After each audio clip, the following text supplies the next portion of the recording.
Okay, good morning. So today we are doing Mem Gimel Amud Beis. We are up to Mem Gimel Amud Aleph by the two dots. There are many two dots on the page, about halfway down.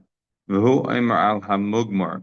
If remember, the Mishnah told us, if you go back to Mem Beis on the top, V'hu Eimer al Hamugmar, that he would also make a bracha on the Mugmar. Rashi explained what is Mugmar. Oisei Sheberach al Yayin, the one that made the bracha on the wine, whom mavarach ala mugmar. They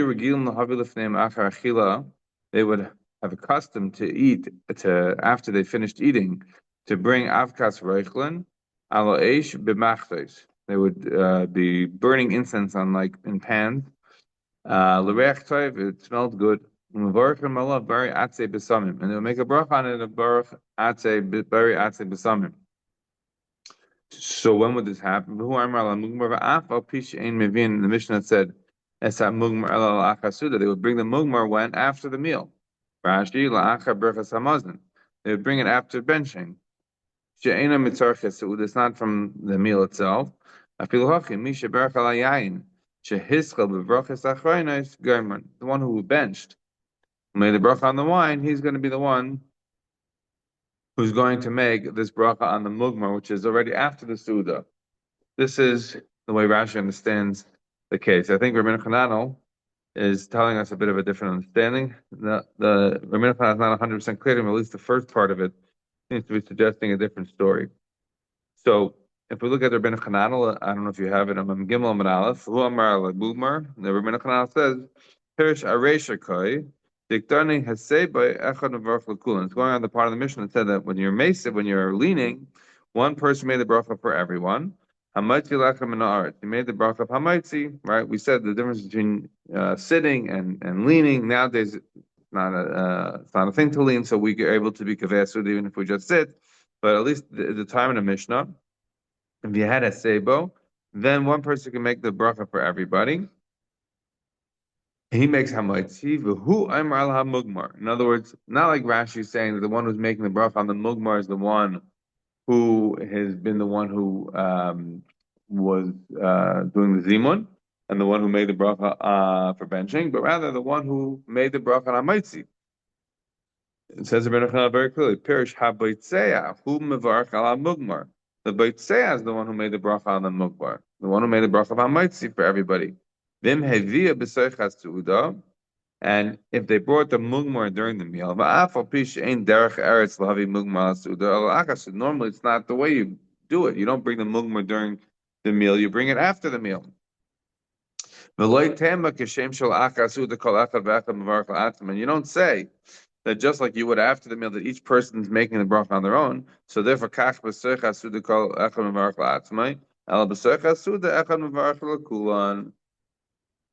so if they brought the mugmar after the meal, one person would make a bracha for himself, and the next person would make a bracha for himself, and kahena v'kahena, each person makes their own bracha. But during the meal, even though it's not appropriate to bring the mugmar during the meal, it's really something that comes after the meal. Then the person who was baitzeh, the person who made hamaitzi, should make the bracha on the mugmar. From the Rebbeinu Chananel sounds like a very different case than the one Rashi is saying. Rashi is understanding the Mishnah. What are we talking about the mugmar? And look at the simple words of the Mishnah. V'hu aimer al hamugmar, and he says on the mugmar, this kind of incense. V'af al pi she'em avinas hamugmar el achasuda, even though they don't bring it el achasuda. So according to Rashi, we're talking about a situation when they bring in achasuda, and the person who's making the bracha is the person who benched. According to Menachem, no. They bring the mugmar normally after the suda, but here he's bringing it during the meal. So the question is, who makes the bracha on the mugmar? And the answer is the baitzea. If they were brought up after the meal, so that's not familiar between Rashi and Menachem. If they bring it after the meal, the way it's normally done, according to Rashi, one person, the one who made the berachas hamazon, he's going to be the one who's going to be able to be to everybody with the bracha on the mugmar. No, once it's after the meal, it's not mitzvah. So each person has to make their own bracha on the mugmar. But if you brought it in the meal, which is not the appropriate time to bring it, but if you did, then the baitzeh is going to be the one who makes the bracha for everybody. Right, so I have machlokes Hashem understanding what the case is. Okay, fine. So it opens up the Gemara. From the fact that it says that he makes the bracha on the mugmar, mechlal the adif minay. It's mashma that there's somebody who's greater than him at the table. right? And why then is he the one who's making the bracha on the mugmar? So the Gemara explains, because he was the one who made the washing of his hands at the end first. In other words, he's the one who did Mayim Achrayim, he did it first. Right? And Rashi explains,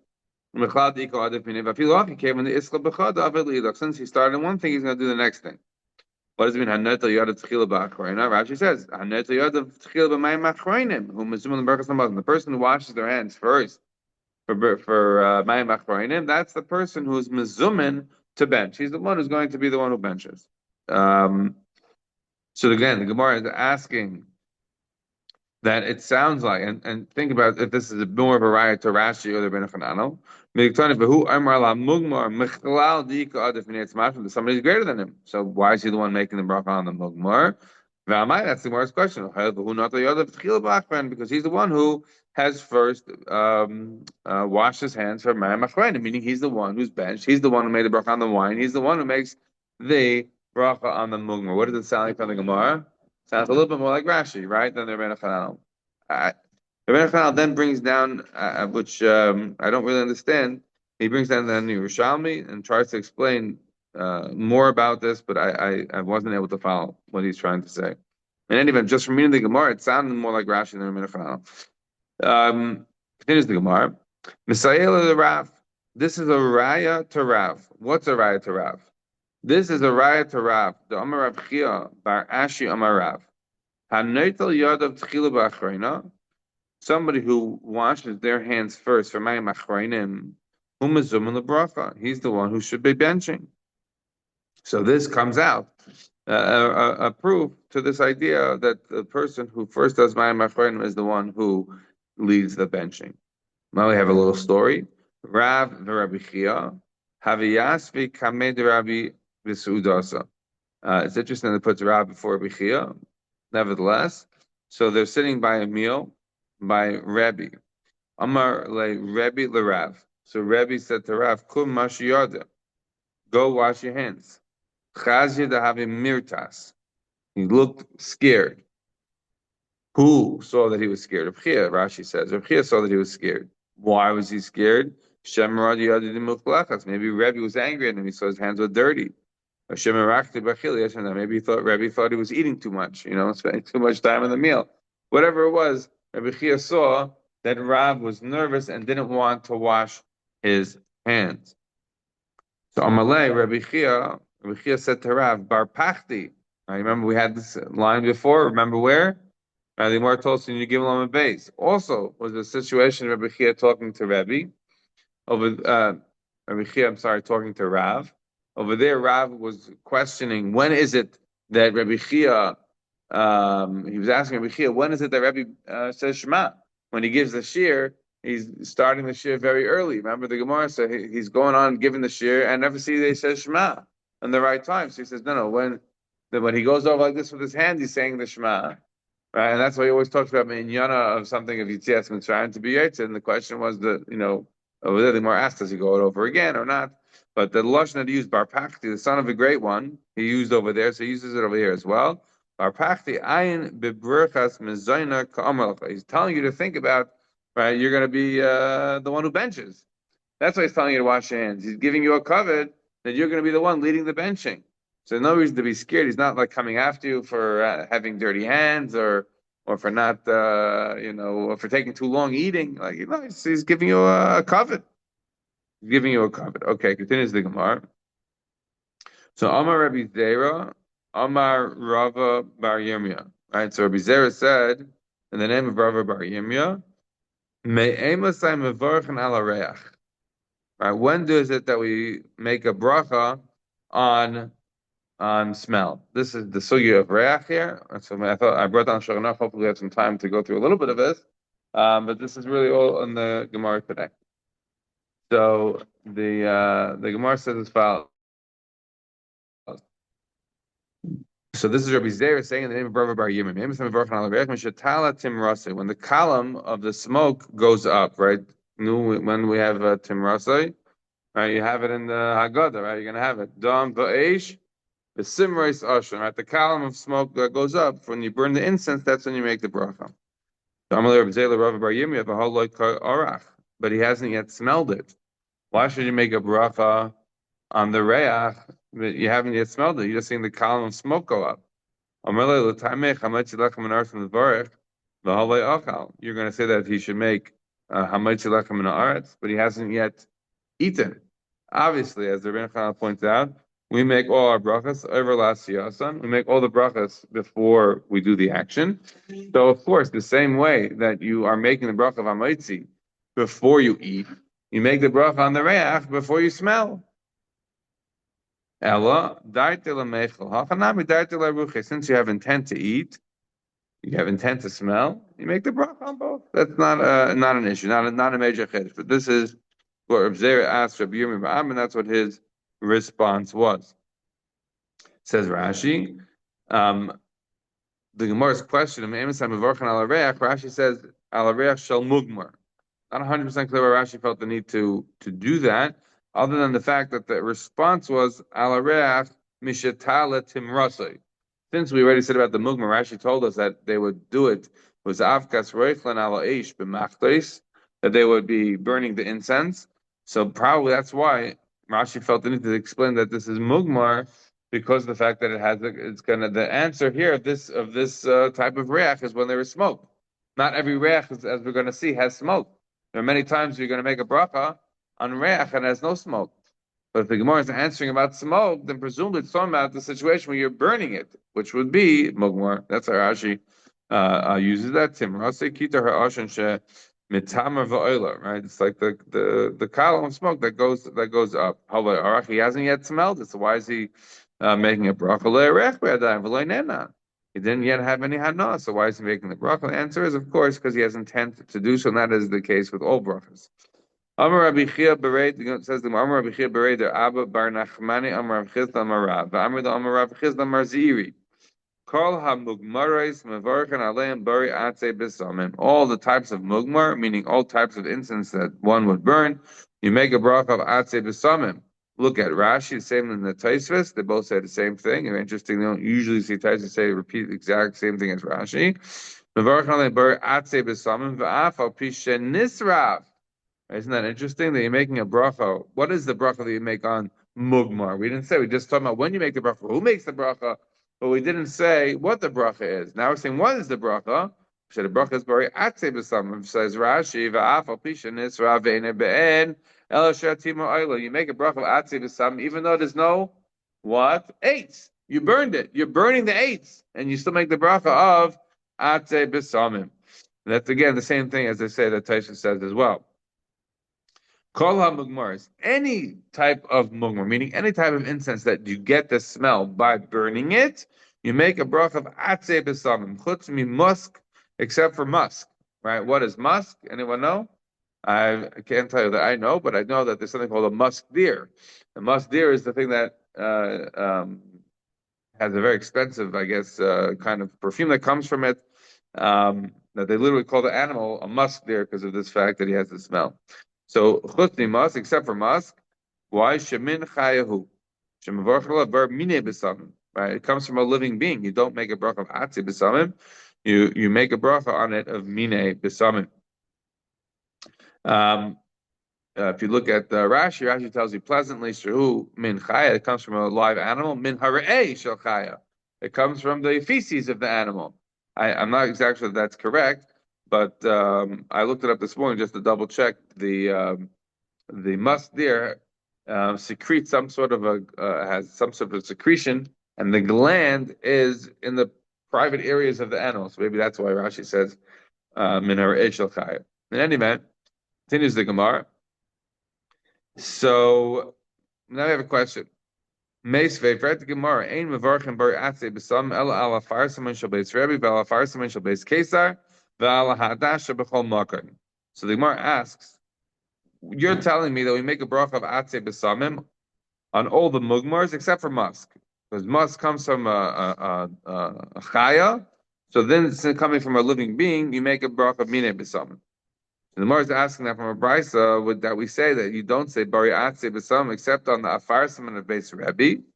Right? What's a farsiman is not 100% clear, but whatever a farsiman is, the halacha is that these trees in the Rebbe's house or in the Kesar's house or on Hadassim anywhere, in all those cases you say Atzei B'Samim. But what is the case that you don't say Atzei B'Samim? You don't say Atzei B'Samim on Mugmar. So this is a stira to what we just said. We just said that you say Atzei B'Samim on any type of Mugmar. Now we see from this brisa that you only say Atzei B'Samim on afarsim trees that are at base Rabbi or at the base Kesar or on Hadassim. That's it. So the Gemara says Tiyufta. That slugs it up, right? So that slugs up what Rabbi Chio was saying in the name, or the whole long list of who was potentially in the name of, but whoever it was who said that calling Gemara's Alayim Bar Atzi B'Samim, that cannot be the case. Because we only say Atzi B'Samim on afarsim and trees in the house of Rabbi or the Kesar or on Hadassah. Now we gotta see Rashi and Taisus. So says Rashi. What does it mean that when we're saying Rashi says we're not just talking about afarsimin, to be clear. We're talking about a situation where the actual tree is coming in front of us. That's the key part here, is that we're talking about an actual tree. We're talking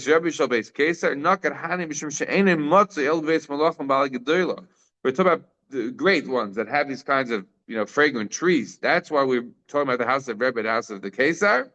Or on Hadassim in any place. What does it mean? Says Rashi now a fundamental point. And this is not just these three kinds of trees, or two trees, the house of a fireman by Rebbe and the case maybe is the same. No, we're talking about anything, any fragrant branch, any fragrant tree. Where the tree itself smells nice, the wood itself smells nice without burning. The hadas is a normal thing, right? The Gemara tells us in Shabbos, Lamed Gimel, right? The situation when after Rabbi Shimon Bar Yochai comes out of the cave and he's and his son, they're not happy with the world. They say, oh, the world, how could they be working and not learning? Right? They say, Menichen Chaya Olam Va'iskim B'Chaya Shah.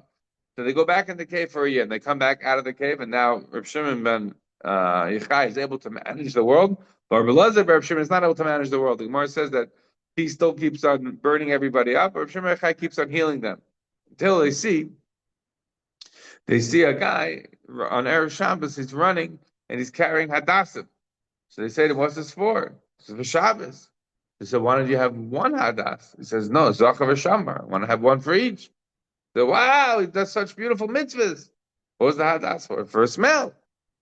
So says Rashi, El the hadash shchiach, hadassim was normal. Hadassim was things that were around. V'dibra chachamim b'heva b'chol makom. Here Rashi gives you an unbelievable yesod, right? The Rishonim use this yesod in Chumash. Many times you find the idea of dibur hakasav b'heva. The Torah is talking about the normal way things were. Says Rashi, Dibra Chachavim B'Haiva. Rashi could have just said Dibra Chacham B'Haiva, and we'll be done with that because of the fact that we're talking about a dasma and a dasma shriach. Rashi tells you one more word, two more words, B'Chol Makom. Throughout Shas, you should know Dibra Chacham B'Haiva. The Chacham are dealing with the things that were common to them. And because now we slugged up with the first thing that we said from Ziri, right? What Mugmar are not going to make a bar Atzi B'Sam, we're going to make a bar Minei B'Sam because there's no eights. The eighth is burned. Says Taisvis, V'al hadas b'chol makom. What does Taisvis say? V'al halachas gedolos loigaris tiyufta. The Bahag disagrees. He doesn't have the word tiyufta here. He doesn't have the Gemara being upslugging the first Gemara that we just said. He doesn't have the word tiyufta. Instead, he has an answer, umashani, and the Gemara is answering. You asked me a question. How could you say on the Mugmar you make a Atzi B'Samim, but we have a Bryce that says that on the Mugmar you're going to make he doesn't say anything about the Mugmar, but we have a Bryce that says that you only make a Atzi B'Samim on the Farsman on the Hadas. Umashani Tana Hadas v'chol Damile. You make a brach of Atzi B'Samim on the Hadas and anything that's compared to it. Chloimar she'ikar l'reach. The ikar of this thing is to be able to make a bracha on the smell. Afuki tapuchim mechavushim, as unlike apples or quinces, she'eni karn l'reach el oichel. The main thing of those things is to eat, not to smell. If somebody's walking in a house that has nice besamim, it has many different types of besamim that are making a nice smell. And a person's not sure what he should make a bracha on. Some say you should make a shahakal. Because we already said that anything you make a shahakal on is fine. But Rav Rabbeinu Moshe Mikutzi, right? The Sar Mikutzi says, you should make a bar mineh b'sam. Okay.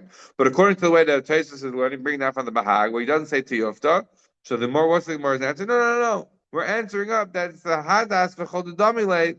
What we're meaning is things that are used for, there's not a, don't think of this Bryce as a question because it's coming to show me that it has to have an actual eitz be'en in order to make a bracha ati b'samim. No, it's coming to teach you that anything that's like it, in the sense that the main part of this branch is just for smell. It's not for anything else, not for eating.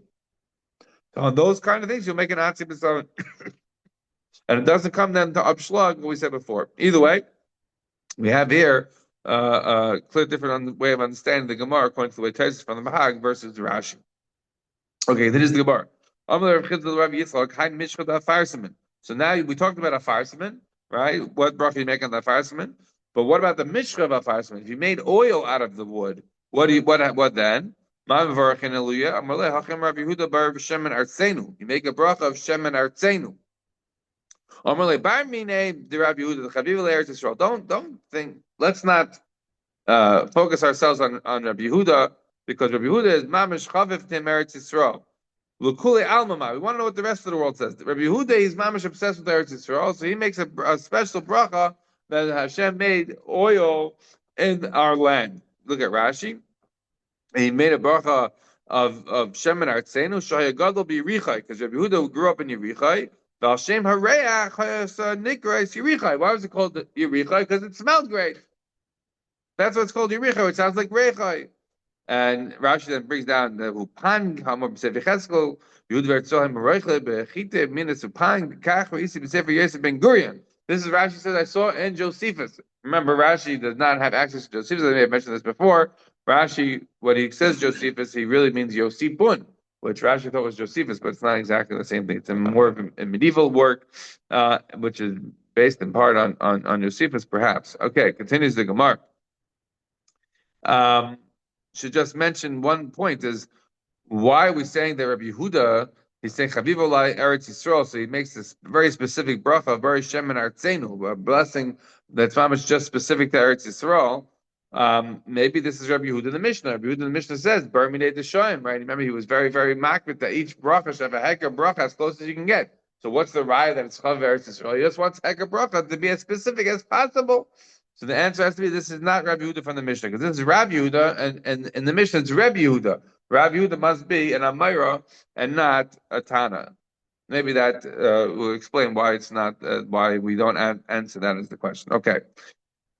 Continues the Gemara. So now the Gemara wants to know. Forget Rabbi Yehuda. He says Bari Shem and Artzenu.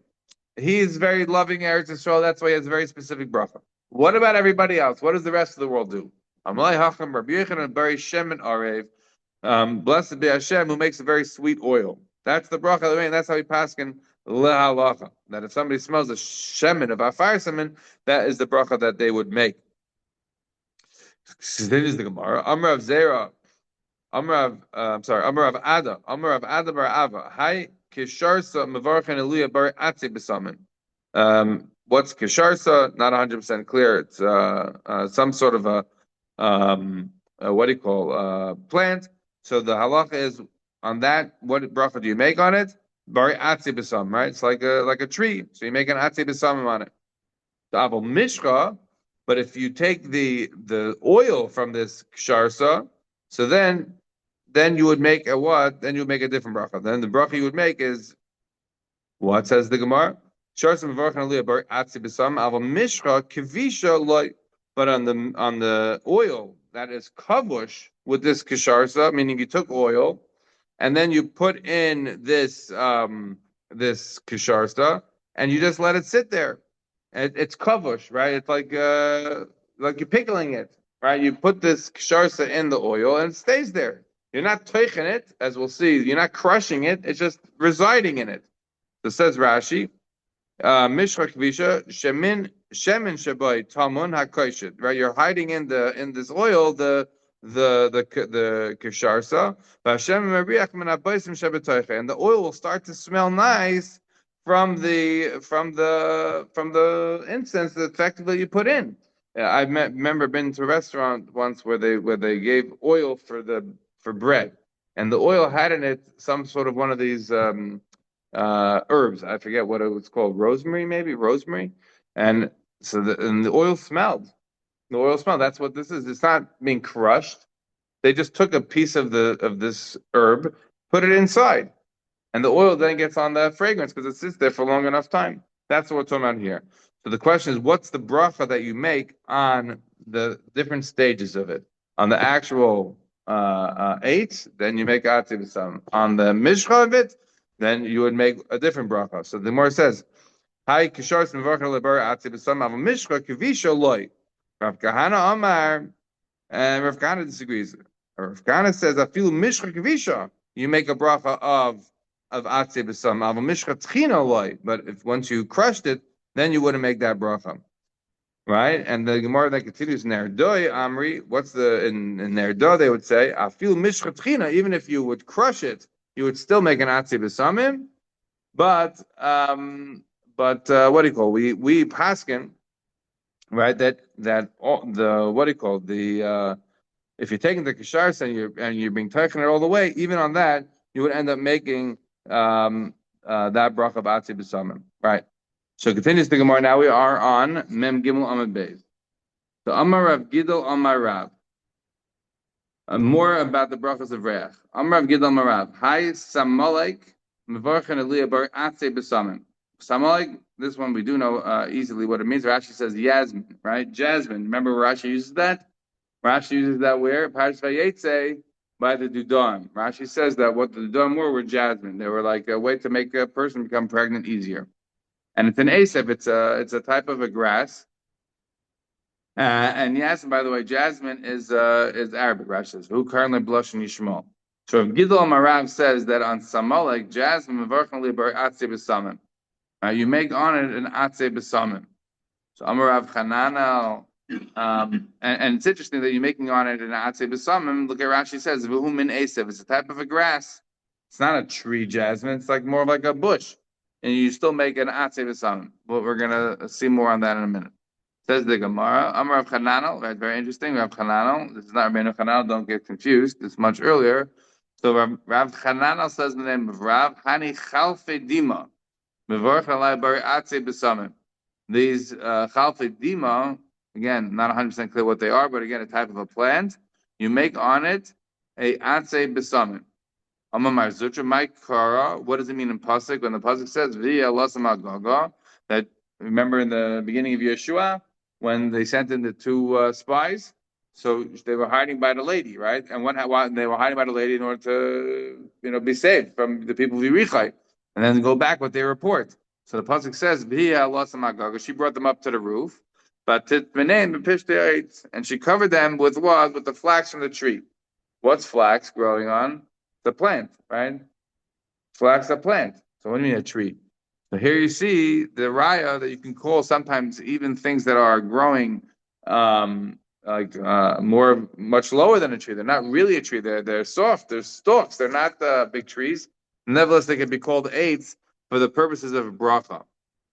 That's what Rashi says. If you look at Rashi, Chalfe Dima, Rashi says, what is Chalfe Dima? It's Baisim, it's some sort of a perfume, Shekaran Aspig, this is the Shiboyle Snare that we have in the Keteris. The Asri Ke'ain give Oile Pishtan, and it's growing like flax, which is the Ashka and Givoilim they create. And the back changes the Gisa a little bit, but fundamentally, you see that these things can be called nevertheless a tree, and that's why you can still make a bracha of atzei b'samim on it, even though it's not from what we would consider to be a normal tree, right? A hadas, right? A myrtle, myrtle tree is a myrtle mamish a tree. But jasmine or these kind of shibelis ner, right? These things are not growing on a major tree, And nevertheless, you can still make the bracha atzi b'samim because they are close enough. And they still get the shame of a tree. That's what the Gemara seems to be suggesting here. Then is the Gemara, Rav Misharshe, Hi, Narkaim de Guninsa, Mevarch Aliyah Bar Atzi B'samim. Another one, some sort of a thing that grows in the garden.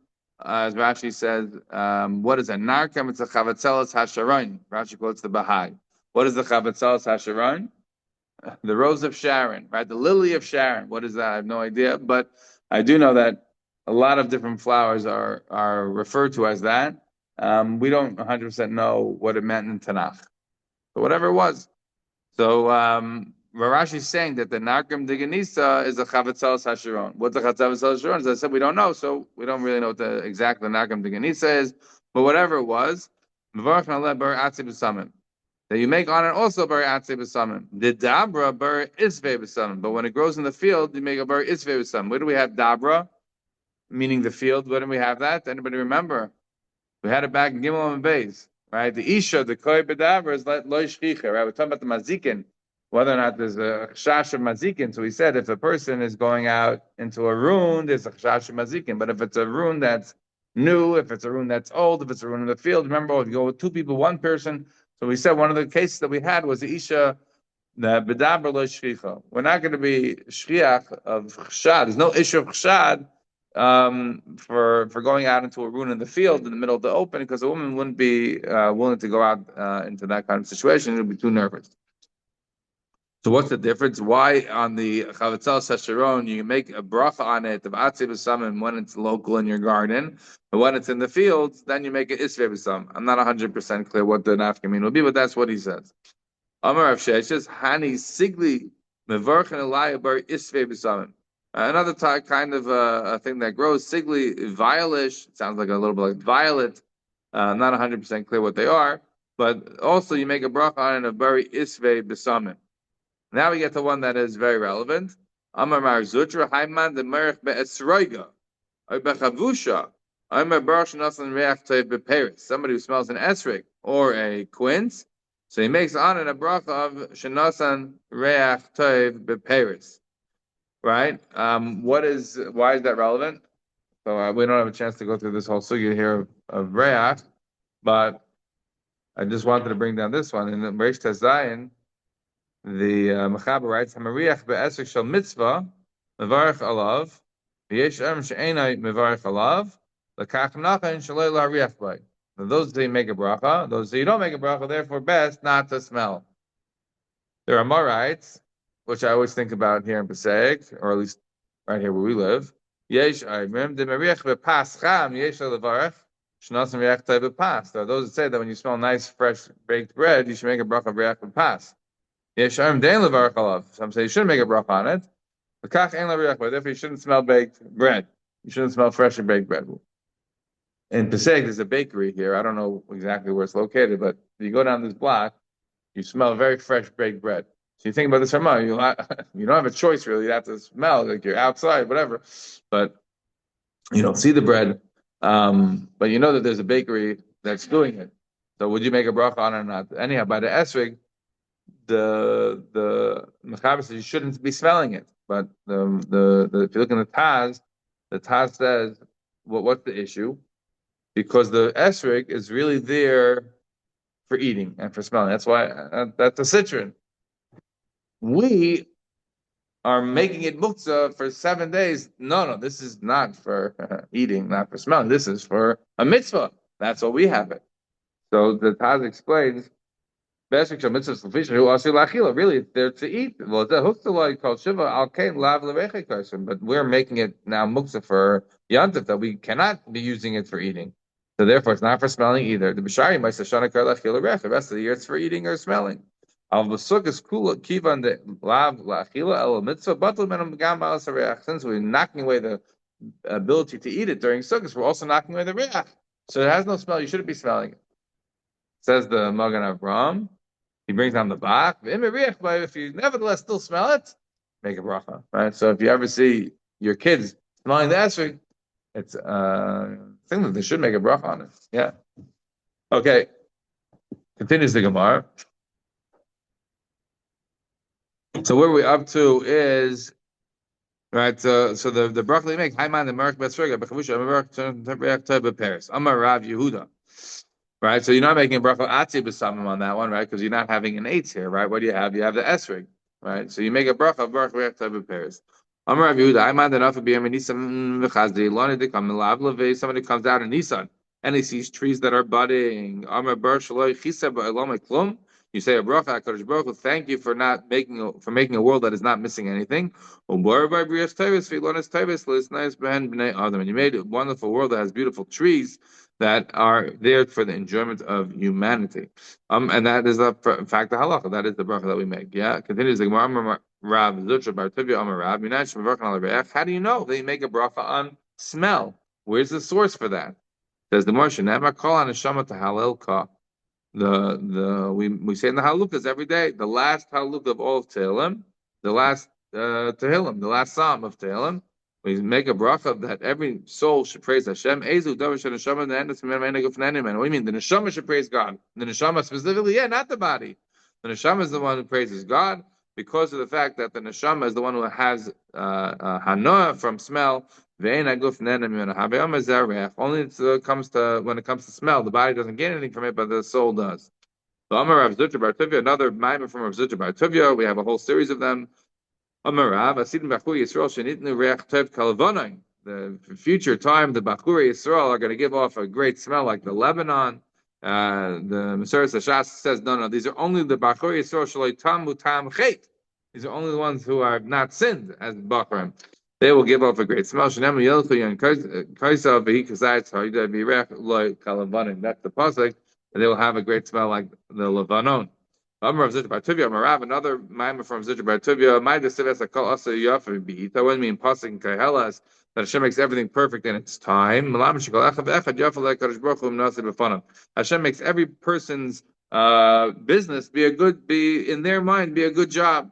Rashi says, I feel bursiki. Even somebody who's a tanner is going to think he has a good job. Why? Because otherwise the world will be missing things. So we don't want the world to be missing things. So everybody has to be happy in their parnas. Amar Papa, if you gave a kaira, right? A kaira, we know what that is. The kaira is the rachad hagadol b'deko, says Rashi, the heart of palm. If you gave it to a davar acher is the euphemism for a pig.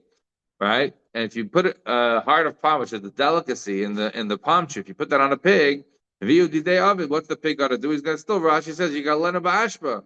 He's going to still be rolling around in the mud. Shazu he umnasi. That's his business. Again, Rashi didn't know that the pigs didn't have sweat glands and they have to roll around in the mud to keep cool and they're actually clean. But nevertheless, that's a separate topic. However, for our purposes now, what we're trying to show is that every person's going to do what's best for them. They're going to be satisfied with what happened with them. And it's not going to change just because you're giving the heart of palm to a chazir. He's still going to, to our minds, be ruining it. But that's his umnus. That's where he's happy. That's what he does. Amar Papa Hanadam. Minchi totally lay curve lover. Achav the day of it. Amar Marzudra Bar Tuvia Amar Rav. Another one Avuka Kishnayim. Yerech Kishloisha. When you're going out with an avuka, when you're going out the torch, it's like you have two people with you. And when you're going out with the torch and the moon, then it's like you have three people. When we say that avuka is like two, right? Because the Gemara says, Rashi brings it down. Now it's supposed to go out at night alone. So if you go out with two, then you're fine. So the avuka is like two. So the Gemara asks, what's the situation? Is the avuka considered two, and then with you it's like three? Maybe avuka is considered two without you. Is it with you that it's two, or without you that it's two? Tashma, we have a proof. That said that when you have the moon, it's like three. If you say you're including him, that makes sense to say now you have three: the avuka, him, and the moon. If you said that without him, that would be three. So then why do you have to have four? When the person sees alone, then he sees a shade, it's going to be seeing him and mazik him. L'shnayim, if there's two people near a mazik, the shade could be seen, but he won't hurt you. L'shloisha and near. Kol ikka. But if there's three, the shade won't even show up at all. So then, again, why do you have to be talking about four? The only issue is 1, 2, or 3. It's a proof that when you have a torch with you, that torch and you are considered two. Continues, one more line. Amar Zitra Bar Tuvia Amar Rav, another member from him. Again, different versions of this one. It's ideal that a person should be jumping into a fire rather than to be Mivaish, his friend. Why? We learned that out from Tamar. Right? He was brought out, and she didn't say to Yehuda, "Oh, this is your kid." No, she said, "Leish asher ela loy anochi hara hakeno lemiach esemes v'apesilim v'amato ela." It's up to you. You want to acknowledge me? That's fine. If you don't, not.